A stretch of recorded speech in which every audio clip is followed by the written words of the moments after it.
ప్రభునందు ప్రియ పరిశుద్ధ దేవుని కుమారులారా, దేవుని కుమార్తెలారా, యేసుక్రీస్తు ప్రస్థానంలో మీ అందరికీ వందనాలు. అలాగే దేవునికి స్తోత్రాలు. ప్రియులారా, ఎలా ఉన్నారు? బాగున్నారు కదా? దేవుని కృప మహదేశ్వర్యాన్ని బట్టి మేము కూడా కులసగా ఉన్నాం.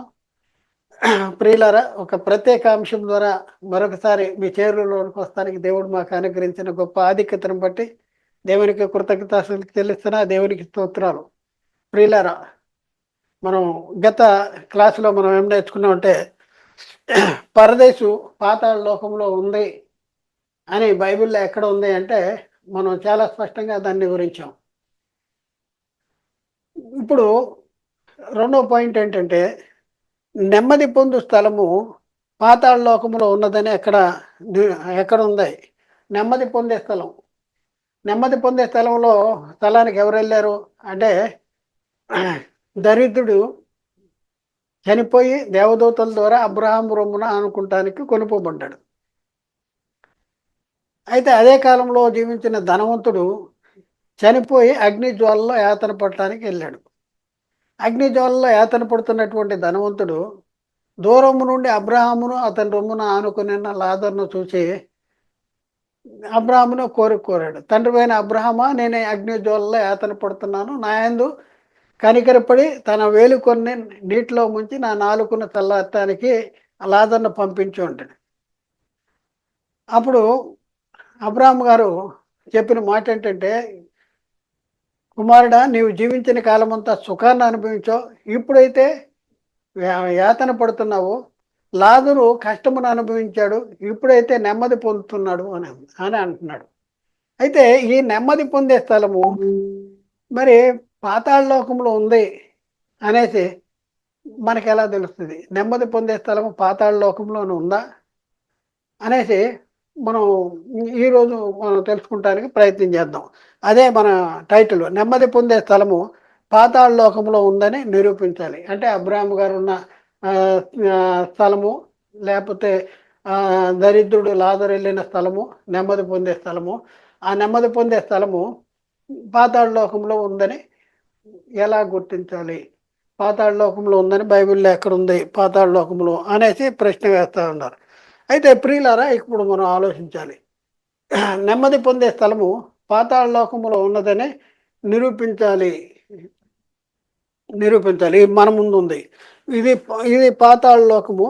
ఈ పాతాళ లోకములో మనం పరిశీలన చేస్తే ఈ పాతాళ లోకములో మహా అగాధం చేత 2 భాగాలుగా విభజించబడింది. ఒక భాగములోనేమో నెమ్మది పొందే స్థలము, దాన్నే మనం గత క్లాసులో పరదేశం అని మనం నేర్చుకున్నాము. రెండో భాగంలో వేదనకరమైన స్థలము, ఇందులోకి ధనవంతుడు వెళ్ళినట్టు మనం చూస్తూ ఉన్నాం. అయితే ప్రియులరా, మరి ఇప్పుడు మనం ఏం నిరూపించాలి, ఏం తెలియపరచాలి? మన క్వశ్చన్ అడుగుతున్నారు, మన ప్రశ్న అడుగుతున్నారు. నెమ్మది పొందు స్థలము పాతాళ లోకంలో ఉందని నిరూపించాలి. నెమ్మది పొందే స్థలము పాతాళ లోకము.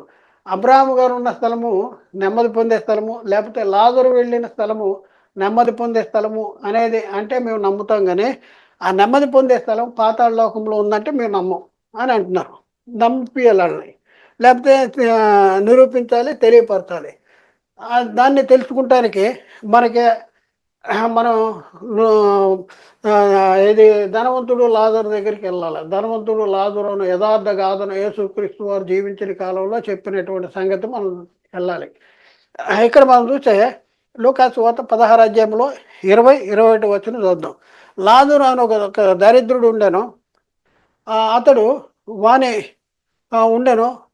వాడు కురుపులతో నిండిన వాడే ధనవంతుని ఇంటి వాకిట పడి పడి అతని బల్ల మీద నుండి రొట్టె ముక్కలతో ఆకలి తీర్చుకొని కోరెను. అంతేకాక కుక్కలు వచ్చి వాడిని కురుపులు నాకేను. ఇది ధనవంతుడు లాజరు భూమి మీద జీవించిన కాలంలో వాళ్ళ యొక్క స్టేటస్ని బట్టి వాళ్ళ జీవిత విధానం. అతడేంటి, ధనవంతుడు అనుదినము బహుగా సుఖించేవాడు. మరి లాజరు దరిద్రుడు ధనవంతుడి ఇంటి వాకిట పడిన రొట్టె ముక్కలతో కాలం గడుపుతూ ఉండేవాడు. ఇంకా మనం చూద్దాం 16 అధ్యాయం 22-23 వచనాలు. ఆ దరిద్రుడు చనిపోయి దేవదూతల ద్వారా అబ్రహాము రొమ్మున ఆనుకుంటకు కొనుపోబడెను. ఆ దరిద్రుడు చనిపోయాడంట. ఎక్కడికి వెళ్ళాడంటే అబ్రహాము రొమ్మున ఆనుకుంటానికి కొనుపోబడ్డాడంట. మరి ధనవంతుడు కూడా చనిపోయి పాతి పెట్టబడెను.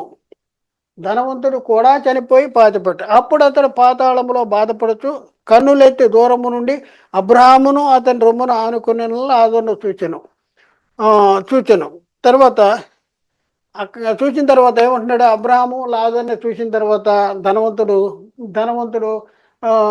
కోరిక కోరుతున్నాడు. ఏంటి? తండ్రిపైన అబ్రహామా, నా యందు కనికరపడి తన వేలుకొనను నీళ్లలో ముంచి నా నాలుకను చల్లార్చుటకు లాజర్ను పంపుము, నేను ఈ అగ్నిజ్వాలలో యాతన పడుతున్నానని కేకలు వేసి చెప్పాను. అందుకు అబ్రహాము, కుమారుడా, నీవు నీ జీవిత కాలం ముందు నీకు ఇష్టమైనట్టు సుఖమును అనుభవించితివి, అలాగునే లాజరు కష్టమును అనుభవించినని జ్ఞాపకం చేసుకును. ఇప్పుడైతే వాడు ఇక్కడ నెమ్మది పొందుతున్నాడు, నీవు యాతన పడుతున్నావు అనేసి అక్కడ చెప్తా ఉన్నాడు. అలాగే 16:26. అంతేగాక ఇక్కడి నుండి మీ ఎద్దుకు దాటగోరు వారు దాటిపోజాలకున్నట్లు, అక్కడి వారు మా ఎద్దుకు దాటి రాజాలకుంటున్నట్లు మాకును మీకును మధ్య మహా అగాధము ఉంచబడి ఉన్నది అంటాడు. మాకును మీకును మధ్య ఏముంది? మధ్య మహా అగాధము ఉంది అని చెప్తా ఉన్నాడు. కాబట్టి ప్రియులారా, ఒకసారి ఆలోచన. అక్కడ ఉన్న పరిస్థితి మనం చూస్తే ధనవంతుడు చనిపోయి పాతి పెట్టబడ్డాడంట. పాతి పెట్టబడి ఎక్కడికి వెళ్ళాడు? పాతాళ లోకంలోకి వెళ్ళాడు. పాతాళ లోకానికి వెళ్ళిన ధనవంతుడికి ఎవరు కనపడుతున్నారంట? అబ్రహాము అతని రొమ్మున ఆనుకున్న లాజరు. వాళ్ళు ఏ స్థలంలో ఉన్నారు? నెమ్మది పొందే స్థలంలో ఉన్నారు. భూమి మీద నీతిమంతులుగా జీవించిన వాళ్ళు నెమ్మది పొందే స్థలానికి, చనిపోగానే నెమ్మది పొందే స్థలానికి వెళ్తారు. అయితే ఇక్కడ మనం చూస్తే ధనవంతుడు అగ్ని జ్వాలలో యాతన పడే పరిస్థితిని గమనించి ధనవంతుడు అంటాడు, కన్నులెత్తు చూసేటప్పటికి అబ్రహాము అతని రొమ్మున ఆనుకున్న లాజరు కనపడుతున్నారు. అప్పుడు ఏమంటున్నాడు? తండ్రిపైన అబ్రహామా, నా యందు కనికరపడి తన వేలు కొనను నీటిలో ముంచి నా నాలుగు చల్లటానికి లాజరును పంపు అంటున్నాడు. అంటే వీళ్ళిద్దరూ గురించి మనం ఆలోచిస్తే, అంటే ధనవంతుడు ఉన్న స్థలానికి మరి అబ్రహాం గారు ఉన్న స్థలానికి మధ్యలో ఒక లోకం అడ్డుందా? ఒక లోకమేమైనా అడ్డుందా? ఏమంటుంది అంటే, ఇక్కడ వారు మీ ఎద్దుకు దాటిపోజాలకున్నట్టు, అక్కడ వారు ఇక్కడికి రాకుండాన్నట్లు మీకును మాకును మధ్య మహా అగాధము అడ్డుందంటాడు. వీళ్ళిద్దరికి మధ్యలో ఒక లోకం లేదు. ఇద్దరు ఒకే లోకంలో మహా అగాధం చేత వేరుపరచబడి, ఒకే లోకము మహా అగాధం చేత వేరుపరచబడితే ఒక భాగంలోనేమో నెమ్మది పొందే స్థలము, అక్కడ అబ్రహాం గారు అతని రొమ్మున ఆనుకుని లాజరు కనపడుతున్నాడు. మరొక భాగంలో వేదనకరమైన స్థలము, అక్కడ ధనవంతుడు కనపడతా ఉన్నాడు. చూడండి, పరదైసు. ఇది పరదేశు. ఈ పరదేశం ఎక్కడుంది? ఈ నెమ్మది పొందే స్థలం ఎక్కడుంది? నెమ్మది పొందే స్థలం పాతాళ లోకం. ఇదేమో ఏంటి? పాతాళ లోకం. పాతాళ లోకం అని మనలో చెప్తా ఉంటే, అబ్రహాం గారు చనిపోయి ధనవంతుడు చనిపోయి ఎక్కడికి వెళ్ళాడు? ధనవంతుడు చనిపోయి పాతాళ లోకం ముందు బాధపడుతున్నాడు. పాతాళ లోకంలో బాధపడుతున్నాడు.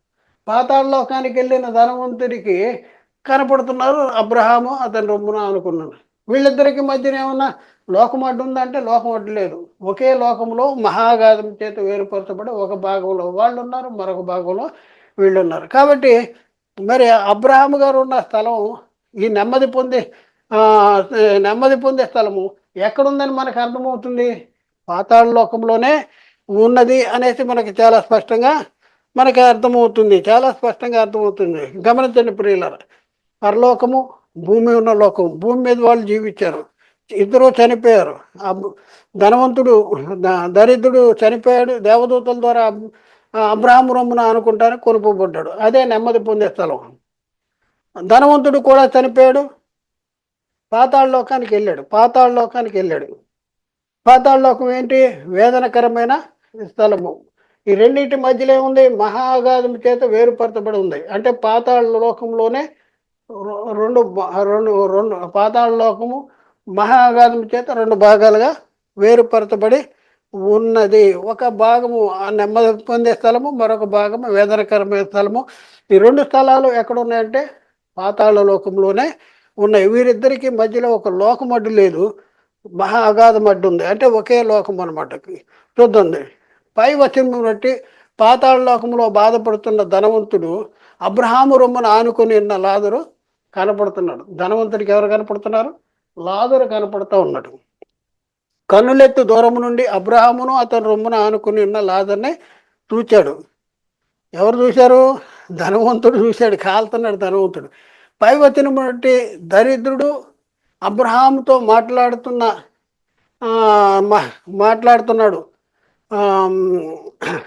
పై వచనమును బట్టి ధనవంతుడు అబ్రహాంతో మాట్లాడుతున్నాడు. ఏం మాట్లాడుతున్నాడు అంటే, నా యందు కనికరపడి తన వేలుకొనను నీటిలో ముంచి నా నాలుకను చల్లారటానికి లాదన్న పంపు నేనే అగ్నిజ్వాలలో యాతన పడుతున్నాడు.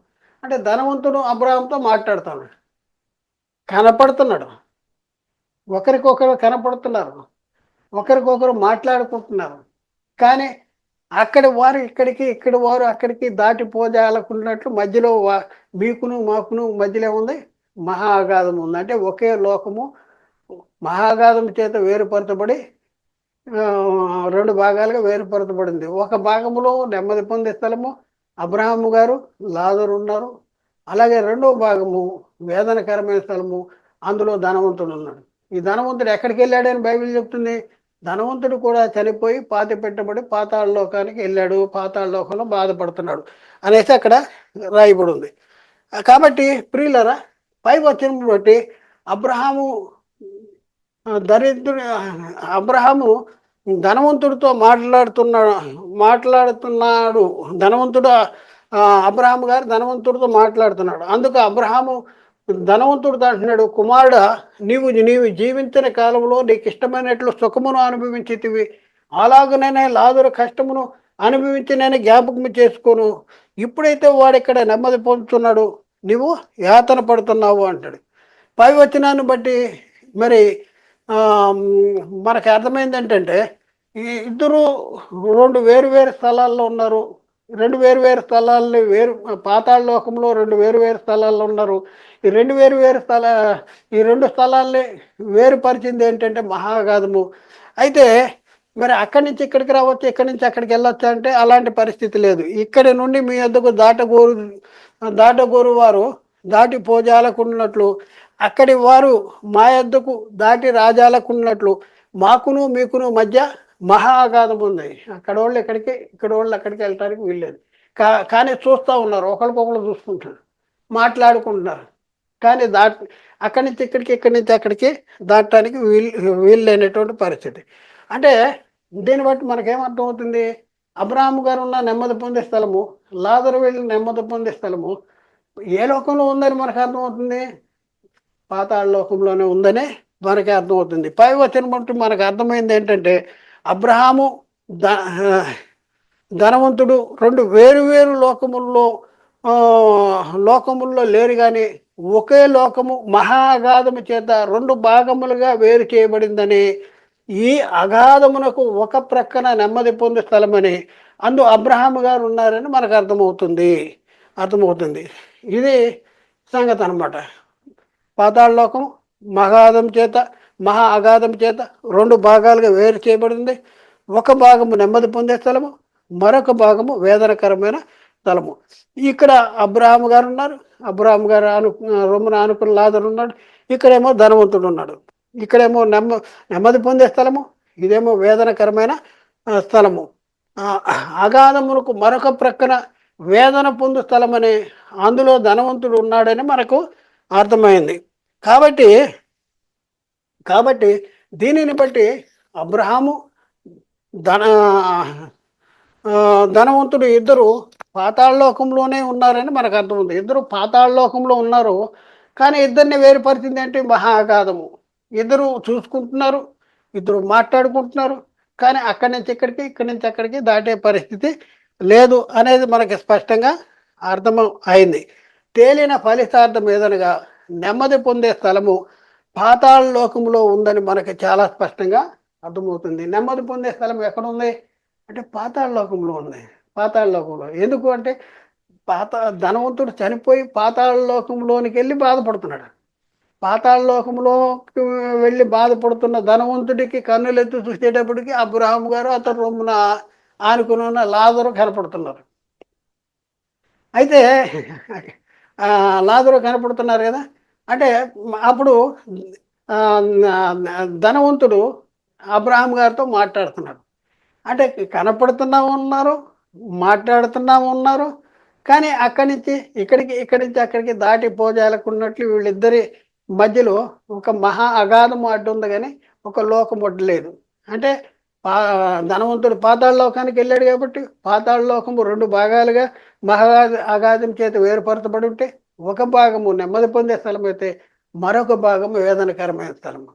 కాబట్టి ప్రియులారా, ఈ నెమ్మది పొందే స్థలం ఎక్కడుంది అంటే పాతాళ లోకంలో ఉంది నెమ్మది పొందే స్థలము అనేసి. అంటే ఎక్కడుందో చూపించు అంటే ఇవన్నీ మనం పరిశీలన చేయాలి. ఇంత పరిశీలన చేస్తేనే కానీ పాతాళ లోకము నెమ్మది పొందే స్థలము పాతాళ లోకంలో ఉంది అనేసి మనకి అర్థం కాదు. ఏం చదవకోకుండా బైబిల్ చదవరు, ఎవరో చెప్పిన వాళ్ళు చెప్పిన వీళ్ళు చెప్పిన అవి ముక్కును పట్టేస్తారు. ఈ యక్ష ప్రశ్నలు వేస్తూ ఉంటారు. చెప్తామా, చెప్పింది అర్థం కాదు. ఎందుకంటే ఒకసారి ఆలోచించండి, చెప్తే కూడా అర్థం అవుతుంది. బైబిల్ ఎదురుగా ఉంది కానీ వాళ్ళకి అర్థం కాదు. ఎందుకు అర్థం కాదు? ఒకసారి నేను ఒక మాట చెప్తానండి. ఒక వ్యక్తి ఉన్నాడంట, స్కూల్కి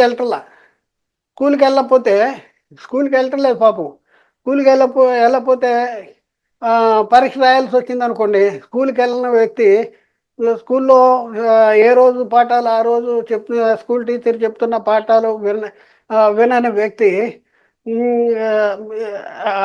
వినని వ్యక్తి మరి పరీక్షలు రాయాలంటే రాయగలనా? రాయగలనంటే రాయలేడు.